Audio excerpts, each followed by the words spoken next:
Assalamualaikum warahmatullahi wabarakatuh. Sebelum saya memulai presentasi saya, terlebih dahulu saya akan memperkenalkan diri. Nama saya Sudiana. Saya mengambil program studi manajemen dari Fakultas Ekonomi Universitas Djana Badra, Yogyakarta. Pada kesempatan kali ini, saya akan mempresentasikan mata kuliah manajemen strategi guna untuk memenuhi syarat ujian akhir semester. Pada kesempatan kali ini, saya mengambil tema yang berjudul PT Nestle Indonesia. Baik, selanjutnya saya akan menjelaskan mengenai profil perusahaan dari PT Nestle Indonesia. Nestle Indonesia adalah anak perusahaan Nestle Amerika Serikat, perusahaan yang terdepan dalam bidang gizi, kesehatan, dan keafiatan, yang berkantor pusat di Vevey, Swiss.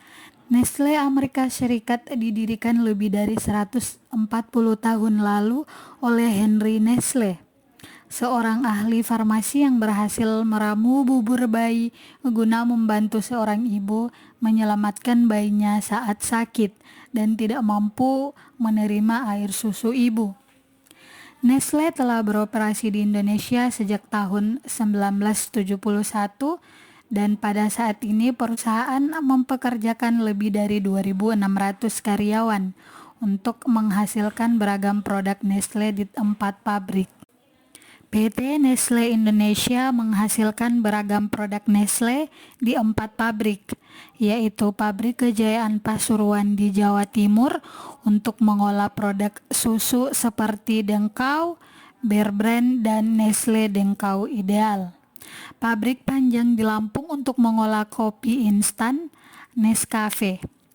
Pabrik Cikupa di Banten untuk memproduksi produk seperti kembang gula, Fox, dan Polo, serta pabrik di Karawang untuk memproduksi seperti Dengkau, Milo, dan bubur bayi Nestle Cerelac.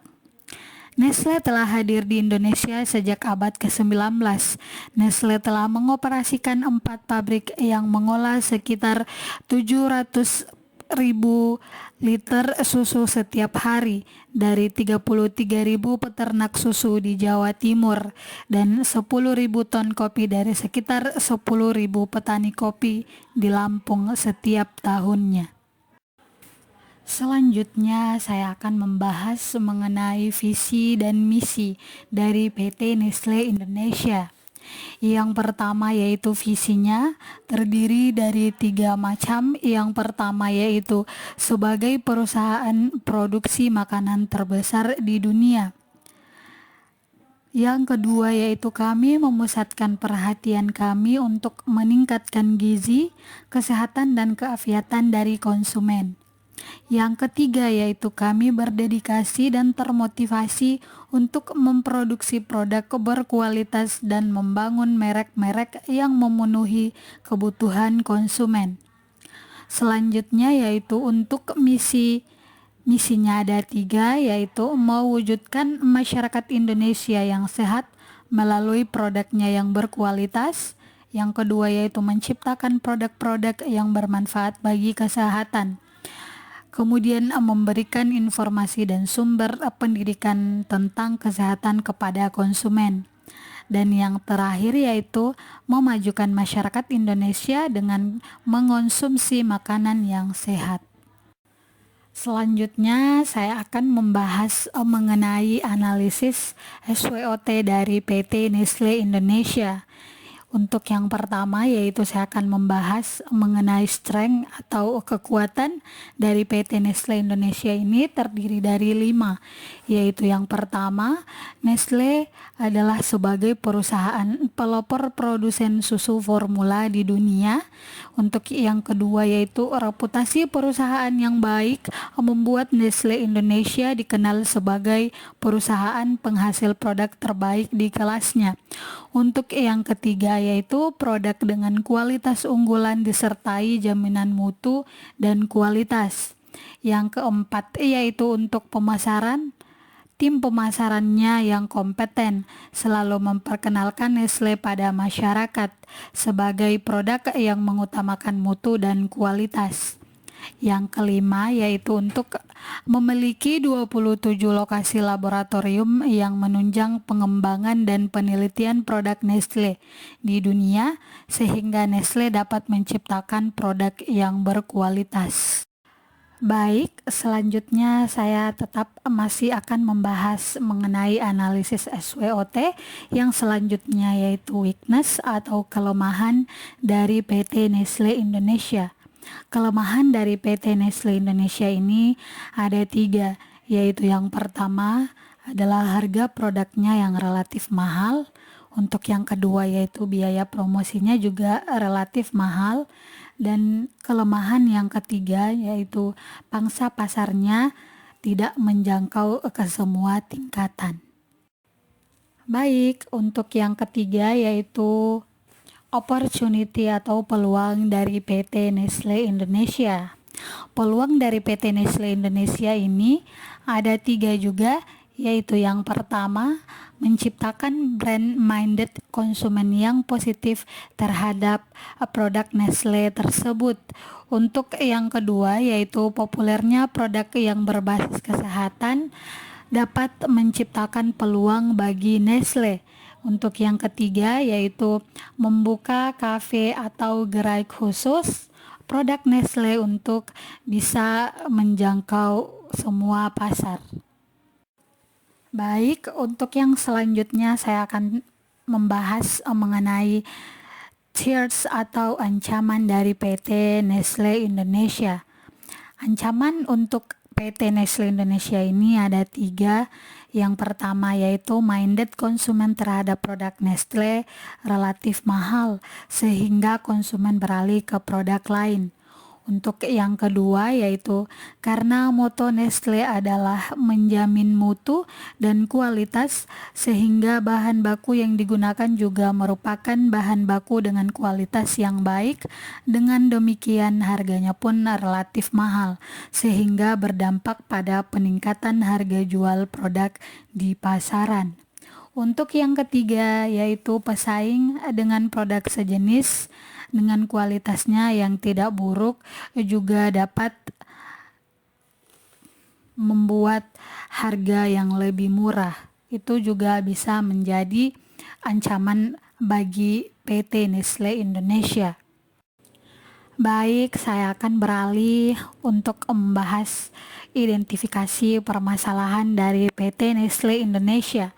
Untuk permasalahannya itu sendiri, yaitu pada tahun 2004, produk susu Nestle telah ditarik dari peredaran di sejumlah negara Eropa karena mengandung bakteri Sakazaki yang menyebabkan meningitis, infeksi pembuluh darah atau inflamasi sistem pencernaan yang dapat mematikan bagi bayi maupun orang dewasa. Untuk penyebab permasalahannya itu sendiri, yaitu menurut situs Science New Online dari penelitian yang dilakukan di 35 negara, ditemukan bahwa tingkat pencemaran bakteri Enterobacter Sakazaki ini pada susu formula bayi sebesar 14% atau 20 kaleng dari 141 kaleng yang diteliti. Penelitian ini juga lebih lanjut menemukan bahwa bakteri Enterobacter Sakazaki ini ditemukan pada debu yang ada di lantai pabrik pembuatan susu formula bayi tersebut. Padahal pabrik pembuatan susu formula atau makanan apapun menurut standar sudah seharusnya bersih dari semua virus, kuman ataupun bakteri yang berbahaya. Baik, selanjutnya saya akan memberikan solusi untuk cara mengatasi permasalahannya, yaitu pada tahun 2011, Badan Pengawas Obat dan Makanan atau yang biasa disingkat dengan BPOM melakukan pengambilan 96 sampel produk susu formula dari berbagai merek untuk menguji kemungkinan adanya bakteri Enterobacter Sakazaki. Dalam pengujian sampel tersebut, BPOM ternyata tidak menemukan satupun susu formula yang termasuk di dalamnya adalah produk susu Nestle yang terkontaminasi. Pengujian ini dilakukan pada tahun 2008 sampai tahun 2011. Hal itu terungkap saat jumpa pers BPOM di kantor Kemkominfo pada Kamis 10 Februari 2011. Sebagai perusahaan produksi makanan terbesar di dunia, kami memusatkan perhatian kami untuk meningkatkan gizi, kesehatan, dan keafiatan dari para konsumen kami. Para karyawan kami selalu berdedikasi dan termotivasi untuk memproduksi produk yang berkualitas dan membangun brand yang memenuhi kebutuhan para konsumen. Baik, selanjutnya saya akan membahas mengenai grand strategi dari PT Nestle Indonesia. Untuk grand strateginya terdiri dari 4 macam. Yang pertama yaitu portofolio manajemen. Portofolio manajemen mendasarkan pada sejumlah asumsi vital. Diversifikasi dapat dilakukan melalui beberapa cara, seperti akuisisi, merger, atau membangun unit bisnis baru. Untuk maksud dari akuisisi ini merupakan mengambil alih sebuah perusahaan oleh perusahaan lainnya dengan melalui pembelian saham.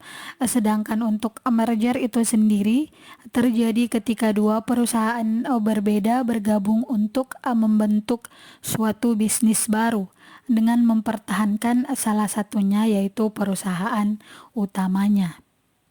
Untuk grand strategi yang kedua yaitu melalui strategi restructuring, merupakan perusahaan Nestle mencari perusahaan yang tidak terlalu maju atau yang sedang sakit ataupun juga yang sedang menghadapi kesulitan akibat perubahan lingkungan bisnis yang tidak dapat diatasi. Perusahaan induk Nestle melakukan intervensi dengan mengubah tim manajemen, dengan mengubah juga strategi bisnisnya, kemudian memasukkan teknologi baru atau menjual ataupun juga menutup unit-unit yang tidak efisien atau yang tidak terkait langsung dengan kompetensi inti unit dari bisnis terkait. Selanjutnya untuk grand strategi yang ketiga yaitu dalam transferring skill biasanya terjadi sinergi dan proses aktif untuk mengubah strategi atau operasional unit bisnis. Proses perubahan dalam suatu bisnis tersebut sebagai sasaran transfer keterampilan yang spesifik dan dapat dikenali. Untuk grand strategi yang keempat yaitu sharing aktivitas atau antar unit bisnis menggunakan beberapa sumber daya dalam value chain atau rantai nilai secara bersama-sama. Baik, untuk selanjutnya saya akan membahas mengenai bisnis unit strategi dari PT Nestle Indonesia.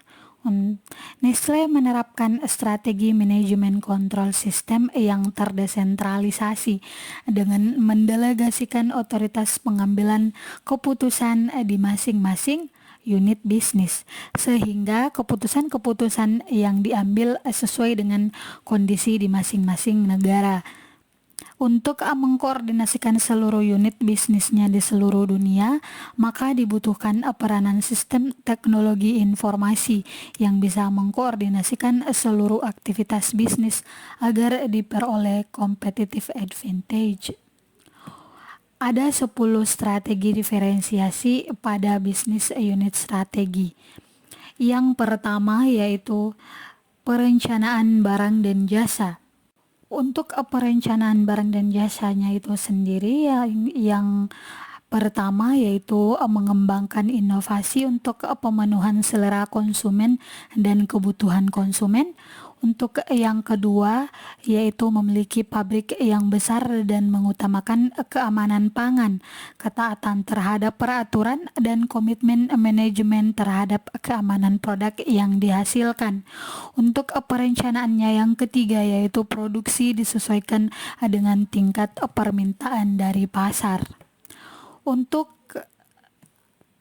Strategi yang kedua yaitu kualitas. Maksud dari kualitas ini yang pertama yaitu produk dari perusahaan Nestle tidak pernah mengabaikan faktor keamanan pangan. Kemudian yang kedua, mereka menerapkan prinsip zero waste dan zero defect. Yang ketiga yaitu menggunakan bahan baku yang terstandar mutu dan kualitas. Dan yang keempat yaitu berkomitmen secara terus-menerus untuk meningkatkan standar kualitas produk.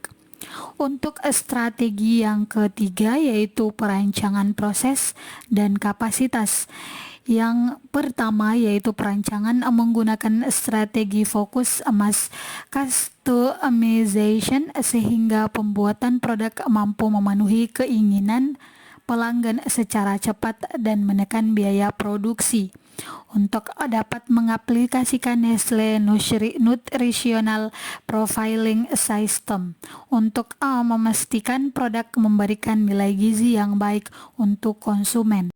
Untuk strategi yang keempat yaitu pemilihan lokasi. Untuk pemilihan lokasi perusahaan yang strategis yaitu dekat dengan sumber bahan baku dari komoditi terbaik dan terletak di kawasan industri.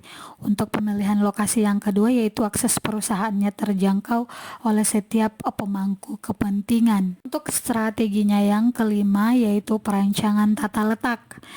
Yang dimaksud dengan perancangan tata letak ini yaitu yang dapat mendukung otomatisasi produk yang berfokus pada produk. Untuk strategi unit bisnis yang keenam yaitu sumber daya manusia dan rancangan pekerjaan. Yang dimaksud dengan sumber daya manusia dan rancangan pekerjaan ini yang pertama dapat mempekerjakan tenaga-tenaga profesional yang berkualitas. Yang kedua yaitu selalu berusaha menciptakan loyalitas pekerja. Dan yang ketiga yaitu bekerja sama dengan petani di sekitar lokasi perusahaan untuk membantu meningkatkan kualitas hidup melalui perbaikan praktik pertanian dan kepedulian terhadap lingkungan. Untuk strategi yang ketujuh yaitu manajemen rantai pasokan. Maksudnya yaitu setiap perusahaan Nestle berlokasi di dekat sumber daya komoditas yang terbaik sehingga pasokan bahan baku dapat terjaga kualitasnya. Untuk strategi yang kedelapan yaitu persediaan. Maksud dari persediaan itu sendiri yaitu Nestle memproduksi berbagai macam jenis produk dengan jumlah yang tinggi dan kemudian menjaga persediaan barang untuk memastikan permintaan konsumen yang tidak tetap dan perubahan selera pasar. Untuk strateginya yang kesembilan yaitu penjadwalan. Maksudnya yaitu setiap aktivitas produksi produk selalu terjadwal dan terdapat perencanaan kebutuhan material atau bahan baku produksi. Untuk strategi unit bisnis yang terakhir yaitu pemeliharaan.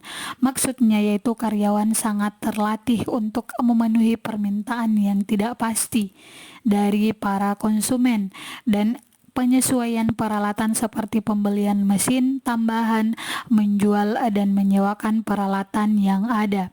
Kemudian perluasan pabrik, kemudian juga evaluasi produktivitas mesin dan pekerja. Baik, saya akan membahas lagi mengenai fungsional strategi dari PT Nestle Indonesia. Fungsional strategi dari PT Nestle Indonesia ini ada 9. Untuk yang pertama yaitu Finance and Control. Tugas dari finance adalah menghasilkan laporan keuangan rutin untuk memperkuat kontrol internal dan melindungi aset. Sedangkan fungsi khususnya yaitu sebagai financial advisor untuk tim manajemen pabrik dan menghasilkan laporan analisa, rekomendasi dan keputusan terbaik untuk pabrik. Untuk fungsional strategi yang kedua yaitu human resource. Untuk Departemen Human Resource ini berfokus pada pelatihan dan pengembangan karyawan melalui penyediaan fasilitas pelatihan. Selain itu, Human Resource juga mengatur pengadaan tenaga kerja baru baik permanen, kontrak maupun outsourcing. Untuk fungsional strategi yang ketiga yaitu engineering. Engineering ini bertanggung jawab menjaga aset perusahaan seperti alat-alat produksi agar dapat berfungsi secara optimal. Departemen ini juga bertanggung jawab atas penyediaan dan penggunaan energi selalu dalam keadaan aman, efisien, dan ramah lingkungan. Kemudian yang selanjutnya fungsional strateginya yaitu quality assurance. Departemen Quality Assurance ini memiliki tugas pokok yaitu menjamin kualitas produk sesuai dengan standar. Selain itu juga mereka juga wajib meningkatkan tanggung jawab seluruh karyawan pabrik terhadap sistem manajemen mutu. Yang selanjutnya fungsional strateginya yaitu application group.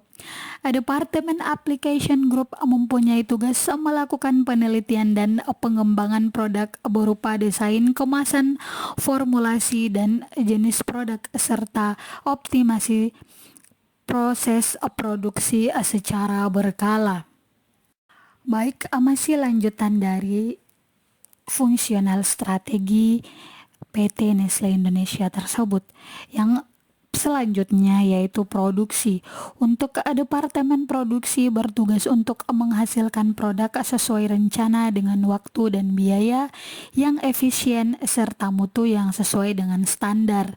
Untuk fungsional strategi selanjutnya yaitu Research Planning Unit atau yang biasa disingkat dengan RPU adalah mengatur rencana produksi rutin dan mengatur penyediaan bahan baku hingga mendistribusikan produk jadi kepada para distributor.